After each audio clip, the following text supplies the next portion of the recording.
कि भारत को अगर विकसित देश बनना है 2047 तक, तो हमारा हर साल ग्रोथ रेट 8% प्लस होना चाहिए। अगर हम ग्रो करेंगे तब हम 2047 तक विकसित देश बन सकते हैं।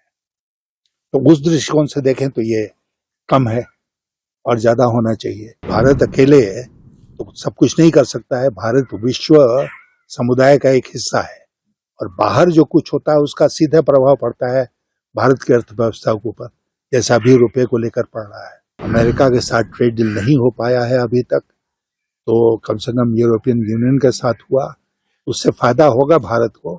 लेकिन ये कह देना कि mother of all trade deals है, उससे मैं सहमत नहीं। बजट आने को देखिए, भारत जो है वो विकसित, इस सरकार विकसित, भारत को विकसित देश बनाने के बारे में बात कर रही है। 2047 तक हम भारत को विकसित देश बना देंगे।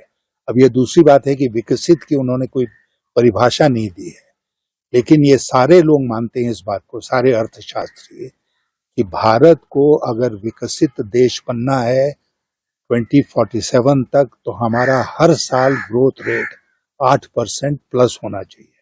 8% प्लस। तो 7% में हम कैसे खुश हो जाए? हमको लगातार 8% अगर हम ग्रो करेंगे तब हम 2047 तक विकसित देश बन सकते हैं। तो उस दृष्टिकोण से देखें तो ये कम है और ज्यादा होना चाहिए। अब अगले साल क्या होगा, पिछले साल क्या था, बहुत तरह की और बाधाएं भी होती है ना ग्रोथ रेट में।